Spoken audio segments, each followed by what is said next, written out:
Hürmetli vatandaş, endilikte vaziyet ve muhakeme. Bugün Cisla 2022 yıl 4. ayının 27. günü. Maşallah efendi. Hazır Birleşken Devletler Teşkilatı Kişilik Hukuk Komisariyatı İşhanısının aldın yürer 5 kişilik grup Guangzhou şehri gitip gitti. Endi birinci bulup ular ziyaretli, sözleşni, görüşni qayerden başlaydı. Bu doğruda bayanatçı Wang Wenbin bir narsa demepti. Fransiya muhbirinin koygan sualıga cevap vermepti. Işqilib Jungoga Birleşken Devletler Teşkilatı'nın Kişilik Hukuk Komiteti Komisariyatı'nın aldın yürer 5 kişilik azalarının kademi Jungoga koyuldu. Bunun ahirki nişanı muşaqadan bilen Şinjan'ı yani müstemlik Uyg'uristan'ı tekşürüşke yetip bardı. Siz bu tekşürüş jarayonini qanday tushuntirishingizdan qat'iy nazar xalqaro jamiyat bu yerda masala bor. Uyg'uristonda masala bor. Şinjan masalasi Uyg'uriston masalasi bo'lib hozirgacha o'ttirib chiqdi. O'tganda baga va'dangizlar bo'yicha masalan ministr Wang'i dağdağılaq qarşı alınız dedi. Hem siz mi şundaqla qarşı aldığınız doğrusunu ifade bildirdiniz. Qarşı eliş xilma-xil buludu. Qopallık bilen qarşı eliş, soğuk tabiat ve soğuk qallık bilen qarşı eliş, kızgın qarşı eliş, əmli hərəkət bilen qarşı eliş. Siz mi şundaq arlıq da məsələn, tekşürüş, ümügü, ürümçigi yoki müstemliki Uyg'uristanga yetib berishdan avval tüniga radyo xabardan xabar tepishimcha Rimir bu xalq gazetida e'lon qilgan maqolangizda bu qarshi elish uchun tayyorlangan pozitsiya emas. Mashamroy apandi. Hozirgi dunyo echilib ketdi, hamma narsa echilib ketdi, hamma narsa deyilib ketdi, hamma narsa o'ttirib chiqdi. Menimcha siyaset yo'shirin hech qanday hodisa qolmadi. Masalan, Ukraina masalasi bilan Tayvan masalasi o'ttirib chiqdi. Masalan, Tayvan-Ukraina masalasi bilan hozir Uyg'uristonni Birleşken Devletler Teşkilatı'nın komisariyat yoki kişilik hukuk komisariyat tekshiradigan masala o'ttirib chiqdi.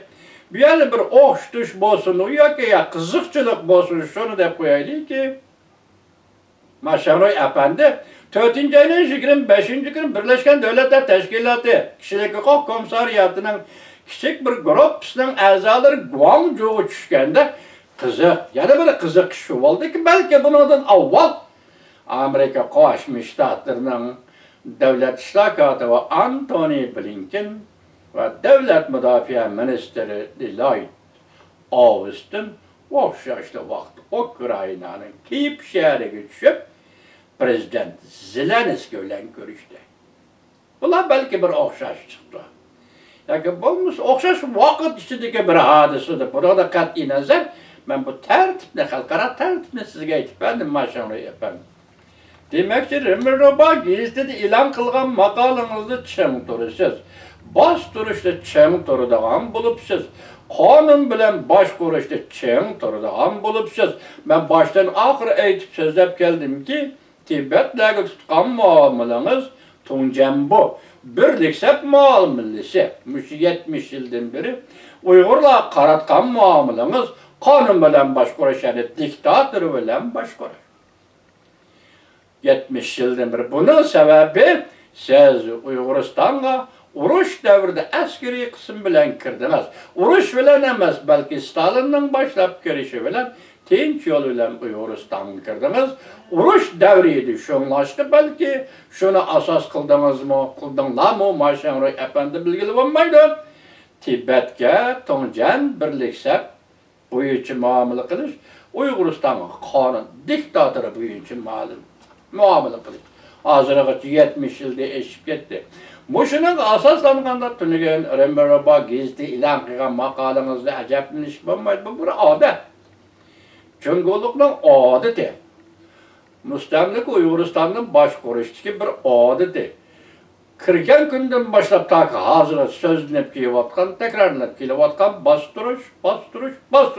Bu siyosatdan boshqa siyosat yo'q. Bizlarga tunugun dedik Maşamray Efendi, kanun özgürlüğü gerek. Mesela Birleşken Devletler Teşkilatı kişilik hukuk, kitapnamızın terkibi kısmı, fırala hukuku siyasi hukuk, halkara ahdenaması boyunca asası kanun özgürlüğü gerek. Tunugun mütedil haleti özgürlüğü gerek dedik. Bunun mütedil buluşunun sebebi, mütedil de talep koyuşunuzdan sebebi, Maşamray Efendi 1945 yılı Cumhuriyet Partiyası'nın 7. nöbette kurultayda o hükmerallah kılalamdı, kılamamdı, kolası da asallık milletler bulamdı, bulmamdı, bunu hesapka elip oturmay.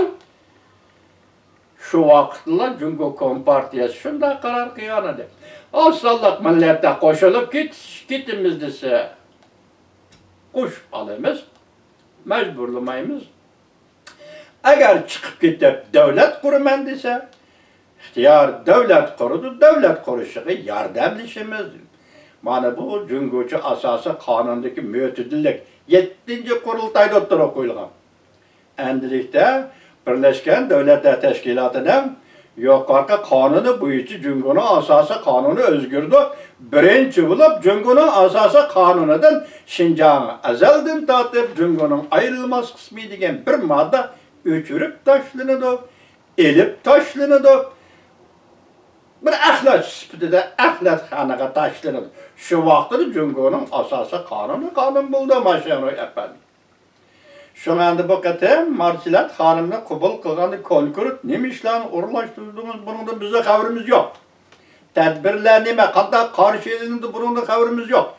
Van ben bayonotchi bu to'g'rida muxbirlarga hech qanday bir siyosat topshirmadi. Lekin o'zimizning shu vaqtga bergan va'dasi Aralıkda 3. ayda bergan va'dasi bo'yicha qarshi olamiz, qizg'in qarshi olamiz. Shundaqla Wang Yi, Minister Wang Yi degani bo'yicha qizg'in qarshi olamiz.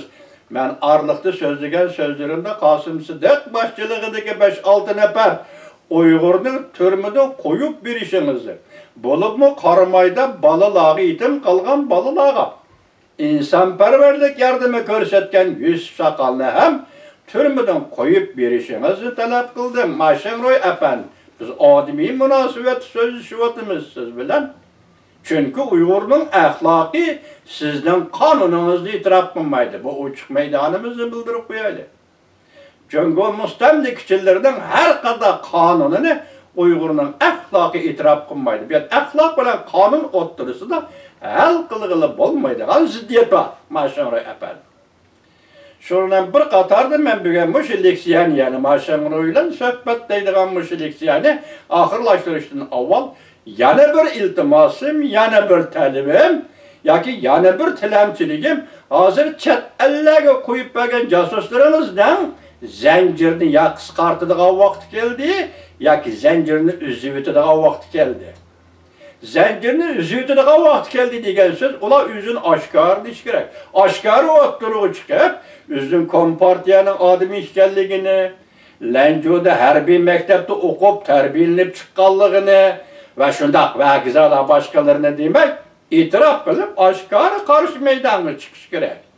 Lekin shart shuki Maşamray Efendilik aqlli bo'lsa, aqlli odamlarni tanlaydi. O paçparat savadsız odamlarni elib kelib, chet elda ish qilib Uyg'ur davosiga qarshi qo'yib, Uyg'ur davosiga buzg'unchilik qilmay, Uyg'urning hozir da'vogarlari normal ishlayotganda uning buzg'unchilik qilmay,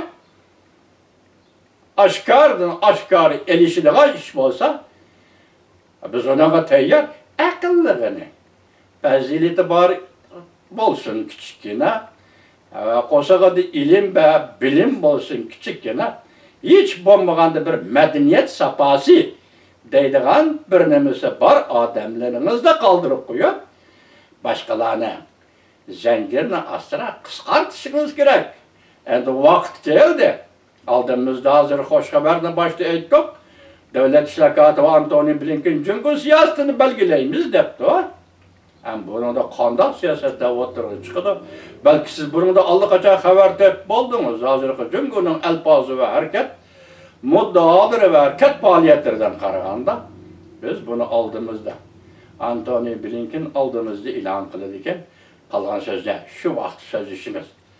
Gubernator mashinada yotadi.